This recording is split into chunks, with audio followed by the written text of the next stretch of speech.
Hello everyone, welcome back. In this video, machine design ಮೇಲೆ concentrate ಮಾಡ್ತಾ ಇದ್ದೀನಿ. As we all know that, as I mentioned before, machine design ಅಲ್ಲಿ one of the most easiest and scoring module ಯಾವುದು ಅಂತಂದರೆ ಸ್ಪರ್ಗೇರ್ಸ್. So ಸ್ಪರ್ಗೇರ್ module 3 ಅದನ್ನು concentrate ಮಾಡೋಣ. ಸ್ಪರ್ಗೇರ್ first ನಾನು ಪ್ರಾಬ್ಲಮ್ನ explain ಮಾಡೋದಕ್ಕಿಂತ ಮುಂಚೆ ಡಿಸೈನ್ ಪ್ರೊಸೀಜರ್ನ ಎಕ್ಸ್ಪ್ಲೇನ್ ಮಾಡ್ತಾ ಹೋಗ್ತೀನಿ. One of the step, first and foremost step is identify the weaker member. ಕ್ವೆಶನಲ್ಲಿ ಗೇರ್ ಆ್ಯಂಡ್ ಪಿನಿಯಾನ್ ಅಂತ ಎರಡು ಇರುತ್ತೆ, as we all know that. In that first ನಾವು ವೀಕರ್ ಮೆಂಬರ್ ಯಾವುದು ಅನ್ನೋದನ್ನು ಫೈಂಡ್ ಮಾಡ್ಕೊಳ್ಳೋದು ಫಸ್ಟ್ ಇಂಪಾರ್ಟೆಂಟ್ ಸ್ಟೆಪ್ ಆಗಿರುತ್ತೆ. ಅದನ್ನು ಫೈಂಡ್ ಮಾಡೋದು ಹೇಗೆ ಅಂತಂತಂದರೆ ಈ ಟೇಬಲ್ನ ಹಾಕೋಬೇಕು. To decide the weaker member among the two, that is pinion and gear, the following table has to be formulated. Particulars, allowable static stress ಅಂದರೆ ಸಿಗ್ಮಾ ನಾಟ್. ಇದೆಲ್ಲ ಏನು ಅಂತ ನಾನು ಮುಂದೆ ಎಕ್ಸ್ಪ್ಲೇನ್ ಮಾಡ್ತಾ ಹೋಗ್ತೀನಿ, ವಿಡಿಯೋ ಕೊನೆ ತನಕ ನೋಡಿ. ಆ್ಯಂಡ್ ವೈ ಅಂದರೆ Lewis form factor, strength factor and remarks. If suppose ಪ್ರಾಬ್ಲಮಲ್ಲಿ ಏನಾದರೂ ನನಗೆ ಆಲ್ಫಾ ವ್ಯಾಲ್ಯೂ ಕೊಟ್ಟಿಲ್ಲ ಅಂತ ಅಂದರೆ ಆಲ್ಫಾ ನಾನು ಅಸ್ಯೂಮ್ ಮಾಡ್ಕೋಬೇಕಾಗುತ್ತೆ. That is 20 degree full depth involute system. ಆವಾಗ ಆಲ್ಫಾ 20 ಡಿಗ್ರಿ ಅಂತ ಆಗುತ್ತೆ.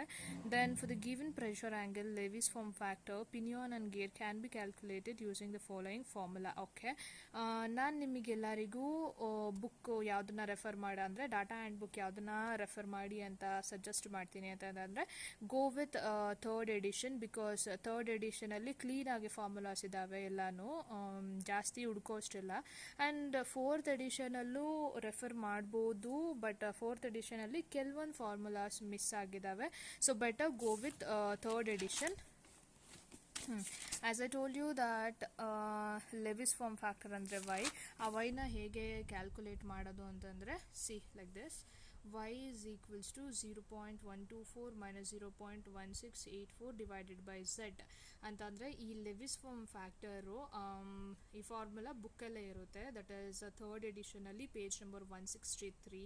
ಕ್ವೆಶನಲ್ಲಿ ಏನಾದರೂ 14.5 ಇನ್ವಲ್ಯೂಟ್ ಸಿಸ್ಟಮ್ ಅಂತ ಕೊಟ್ಟಿದ್ದರೆ ಈ ಫಾರ್ಮುಲಾನ ತಗೋಬೇಕಾಗುತ್ತೆ. ಇಫ್ ಸಪೋಸ್ ಕ್ವೆಶನಲ್ಲಿ ಫಾರ್ 20 ಡಿಗ್ರಿ ಇನ್ವಲ್ಯೂಟ್ ಸಿಸ್ಟಮ್ ಅಂತ ಇದ್ದರೆ y is equals to 0.154 minus 0.912 divided by z ಅಂತ ತಗೋಬೇಕಾಗುತ್ತೆ. If not 20 degree stub teeth system ಅಂತ ಕೊಟ್ಟಿದ್ರೆ 0.175 minus 0.95 divided by z. This is the equation numbers 12.178, 12.17b, 12.17c, page number 163 in third edition.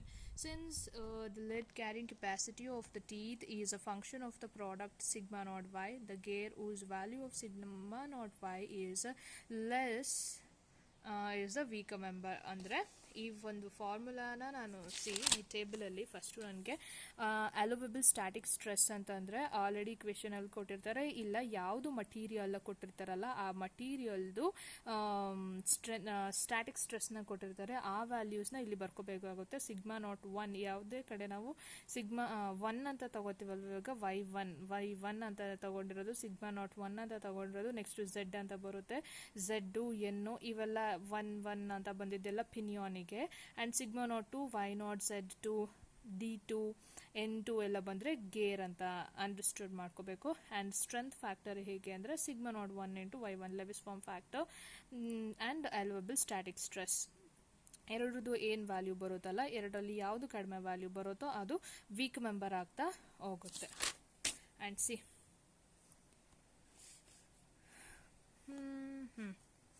weak member, then if sigma naught 1 y is lesser than sigma naught 2 y2 ಅಂದರೆ ಇದು ಪಿನಿಯಾನು, ಇದು ಗೇರು. ಪಿನಿಯಾನು ಗೇರಿಗಿಂತ lesser ಇದ್ದರೆ pinion is the weaker, gear lesser ಇದ್ದರೆ gear is the weaker. If design should be based on weaker member. Okay, ಆವಾಗ weaker member ಯಾವುದು ಬಂದಿರುತ್ತೋ ಅದ್ರ ಬೇಸ್ ಮೇಲೆ ಪ್ರಾಬ್ಲಮ್ನ ಸಾಲ್ವ್ ಮಾಡ್ಕೊತಾ ಹೋಗ್ತೀವಿ. Then step 2, design tangential tooth load FT general equation. ಇದು page number 164 in third edition.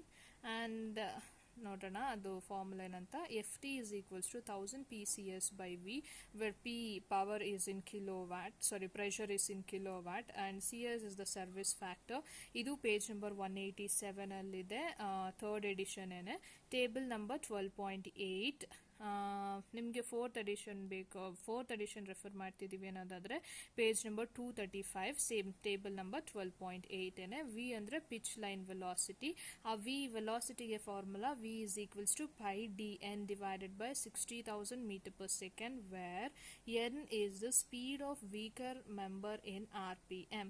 ಇದು ನೆಕ್ಸ್ಟ್ ಪ್ರಾಬ್ಲಮ್ ಸಾಲ್ವ್ ಮಾಡ್ತಾ ಹೋದಾಗ ಗೊತ್ತಾಗುತ್ತೆ ಕ್ಲಿಯರ್ ಆಗಿ. ಇವಾಗ ನಾನು ಪ್ರೊಸೀಜರ್ ಹೇಳ್ತಾ ಇದ್ದೀನಿ ಅಷ್ಟೇ. ನೆಕ್ಸ್ಟ್ ವಿಡಿಯೋದಲ್ಲಿ ನಾನು ಪ್ರಾಬ್ಲಮ್ನ ಸಾಲ್ವ್ ಮಾಡ್ತಾ ಹೋಗ್ತೀನಲ್ಲ, ಆವಾಗ ಎನ್ ಅಂದರೆ ಏನು, ಪೈ ಡಿ ಅಂದರೆ ಏನು, 60,000 ಇದೆಲ್ಲನೂ ಕ್ಲೀನಾಗಿ ಎಕ್ಸ್ಪ್ಲೇನ್ ಮಾಡ್ತಾ ಹೋಗ್ತೀನಿ.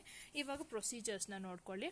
Then next tangential tooth load considering Lewis equation. ಇದು ಎ ಆ್ಯಂಡ್ ಬಿ ಅಂತ ಎರಡನ್ನ ಫೈಂಡ್ ಮಾಡ್ಕೋಬೇಕಾಗುತ್ತೆ. ಜನರಲ್ ಕ್ಯಾರೆಕ್ಟರಿಸ್ಟಿಕ್ ಈಕ್ವೇಷನ್ ಒಂದು, then tangential tooth load considering Lewis equation ಒಂದು. Lewis equation page number 173 third ಎಡಿಷನಲ್ಲಿ and page number 204 in fourth edition. ಖಂಡಿತ ನಾನು ನಿಮಗೆ ಮುಂಚೆ ಹೇಳ್ದಂಗೆ ಥರ್ಡ್ ಎಡಿಷನ್ನೇ ಪ್ರಿಫರ್ ಮಾಡಿ ಅಂತ ಹೇಳ್ತೀನಿ, ಬಿಕಾಸ್ ಫಾರ್ಮುಲಾಸ್ ಎಲ್ಲ ಈಸಿಯಾಗಿದ್ದಾವೆ. ಐ ಮೀನ್ ಎಲ್ಲನೂ ಒಂದೇ ಕಡೆ ಇದ್ದಾವೆ. Ft is equals to sigma byp. It is also equal to sigma cv byp. ಇದನ್ನ equation 2 ಅಂತ ಸಾಲ್ವ್ ಮಾಡಾದ್ಮೇಲೆ equation 2 ಅಂತ ಕರಿತೀವಿ. ಇಲ್ಲಿ ಏನೇ ಜನರಲ್ ಇಕ್ವೇಷನ್ನ ಸಾಲ್ವ್ ಮಾಡಿದ್ವಲ್ಲ ಇದನ್ನ equation 1 ಅಂತ ತಗೋತೀವಿ. Then where alpha is the allowable shear stress of weak member. weak member ಯಾವ್ದು ಬಂದಿರುತ್ತೆ, ಪಿನಿಯಾನ್ ಬಂದಿದ್ರೆ ಪಿನಿಯಾನ್ದು, ಗೇರ್ ಬಂದಿದ್ರೆ ಗೇರು. ಬಿ ಅಂದರೆ face width 9.5 m less than equal to 12.5 m ಈಸ್ಟ್ ಬಿಟ್ವೀನ್ ಅಲ್ಲೇ ಇರಬೇಕು. ದೆನ್ ಪಿ ಅಂದರೆ ಪೈ ಇಂಟು ಎಮ್, ಇದೂ page number 205 fourth edition. and y Lewis form factor of the weak member CV 3.05 divided by 3.05 plus V for up to 8 meter per second. CV value ನನಗೆ 8 meter per second, 8 ತನಕ 1 2 3 4 5 6 7 8 ತನಕ ಬಂದಾಗ ಈ ಫಾರ್ಮುಲಾನ ತಗೋತೀನಿ. And up to 13 ಬಂದಾಗ 4.58 divided by 4.58 plus V ನ ತಗೋತೀನಿ. Up to 20 6.1 by 6.1 plus V and V over 20 meter per second. 20ಗಿಂತ ಜಾಸ್ತಿ ಬಂದರೆ ಈ ಫಾರ್ಮುಲಾನ ತಗೋತೀವಿ. And most of the time ಇದನ್ನು ಯೂಸ್ ಮಾಡೋಲ್ಲ, ಬಟ್ ನಾನು ಪ್ರೊಸೀಜರಲ್ಲಿ ಬರ್ಕೊಂಡಿದ್ದೀನಿ. ಸೇಮ್ ಇದೂ ಪೇಜ್ ನಂಬರ್ 164ಅಲ್ಲಿದೆ ಥರ್ಡ್ ಎಡಿಷನ್. ಇಷ್ಟು ಫಾರ್ಮುಲಾ ಒಂದೇ ಕಡೆ ಇರುತ್ತೆ. ನಾವು ಇದನ್ನು ಹೆಂಗೆ ಚೂಸ್ ಮಾಡ್ಕೋತೀವಿ ಅಂತಂದರೆ ಸಿ ವಿ ವ್ಯಾಲ್ಯೂನ ಫೈಂಡ್ ವಿ ವ್ಯಾಲ್ಯೂನ ಫೈಂಡ್ ಮಾಡಾದ್ಮೇಲೆ ಇಲ್ಲಿ V is equals to pi D N divided by 60 metre per second ಇದೆ ಅಲ್ವಾ, ಆ ವಿ ವ್ಯಾಲ್ಯೂನ ಫೈಂಡ್ ಮಾಡಾದ್ಮೇಲೆ ವಿ ವ್ಯಾಲ್ಯೂಸ್ನ ಕನ್ಸಿಡರ್ ಮಾಡಿ 8 ಮೀಟರ್ ಪರ್ ಸೆಕೆಂಡ್ ತನಕ ಇದ್ದರೆ ಇದನ್ನು ಈ ಫಾರ್ಮುಲಾ. ಆ್ಯಂಡ್ ಇಲ್ಲಾಂದರೆ ಇದು most of the time 3.05 and 4.5 ಇವು ಎರಡನ್ನೇ ಜಾಸ್ತಿ ಯೂಸ್ ಮಾಡ್ತೀವಿ. ಅದರಲ್ಲೂ 3.05 ಜಾಸ್ತಿ ಯೂಸ್ ಮಾಡೋದು. ಬಟ್ ಸ್ಟಿಲ್ ನಾವು ವಿ ವ್ಯಾಲ್ಯೂನ ಕನ್ಸಿಡರ್ ಮಾಡಿಕೊಂಡು ಇದನ್ನು ಅಬ್ಸರ್ವ್ ಮಾಡಬೇಕಾಗುತ್ತೆ. ಅಬ್ಸರ್ವ್ ಮಾಡಿಬಿಟ್ಟು ಈ ಫಾರ್ಮುಲಾಸ್ನ ಜಾಸ್ತಿ ಕಡೆ ಹುಡ್ಕೋ ಹಂಗೆ ಇಲ್ಲ. ಪೇಜ್ ನಂಬರ್ 164ಅಲ್ಲೇ 1 by 1 ಹಿಂಗೇನೆ ಇಲ್ಲಿ ಹೆಂಗೆ ಬರ್ಕೊಂಡಿದ್ದೀನಲ್ಲ ಹಾಗೇನೆ ಇರುತ್ತೆ. ಸೊ ಆರಾಮಾಗಿ ಬರ್ಕೋಬೋದು. Then compare equation 1 and 2, find the value of model m by trial and error method. as I told you that ಇದು equation 2 ಆಗುತ್ತೆ ಸಾಲ್ವ್ ಮಾಡಾದ್ಮೇಲೆ. ಜನರಲ್ equation 1 ಅಂತ ಇರುತ್ತೆ. ಆ ಎರಡೂ ಈಕ್ವೇಷನನ್ನು ಕಂಪೇರ್ ಮಾಡಿ ಮಾಡೆಲ್ ಎಮ್ ವ್ಯಾಲ್ಯೂನ ಫೈಂಡ್ ಮಾಡ್ಕೋಬೇಕಾಗತ್ತೆ. ಎಮ್ ವ್ಯಾಲ್ಯೂನ ಹೆಂಗೆ ಅಂದರೆ trial and error, take M is equals to 3 4 5 ಈ ಥರ ನಾವು ಟ್ರಯಲ್ ಆ್ಯಂಡ್ ಎರರ್ ಮೆಥಡಲ್ಲಿ ಎಮ್ ವ್ಯಾಲ್ಯೂನ ಫೈಂಡ್ ಮಾಡ್ಕೋಬೇಕಾಗುತ್ತೆ. ದೆನ್ ಸ್ಟೆಪ್ 3ಅಲ್ಲಿ check for stress, induced stress, sigma induced and allowable stress, ಎರಡು ಸ್ಟ್ರೆಸ್ನ ನಾವು ಫೈಂಡ್ ಮಾಡಬೇಕಾಗಿರುತ್ತೆ. ಇನ್ ದಟ್ ಇಂಡ್ಯೂಸ್ಡ್ ಸ್ಟ್ರೆಸ್ ಅಂದರೆ sigma induced is equals to sigma naught C V, that is F T divided by B Y P ಅಂತಲೂ ಬರ್ಕೋಬೋದು. Then allowable stress, sigma allowable is equals to sigma into C E. Okay, sigma value ಇದರಲ್ಲಿ weaker ಯಾವ್ದು ಬಂದಿರುತ್ತಲ್ಲ ಆ sigma ವ್ಯಾಲ್ಯೂನ ಇಲ್ಲಿ ಬರ್ಕೋಬೇಕಾಗತ್ತೆ. Then if sigma allowable is greater than sigma induced ಆದರೆ ಡಿಸೈನ್ ಸ್ಯಾಟಿಸ್ಫೈಡ್ ಅಂತ ಬರೀತೀವಿ. If not design is not satisfied ಅಂತ ಬರೀತೀವಿ.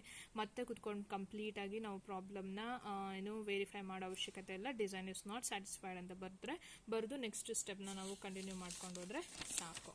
Then step 4, dynamic load. Dynamic load formula is FD is equals to FT plus FI. that is equals to ft plus k3v of cb plus ft divided by k3v plus root cb plus ft. This is in page number 166, equation 12.33 in third edition. And your k3 actually the constant value irutte, and 20.67 in SI units. And idu fourth edition alladre page number 207, third edition adre 174.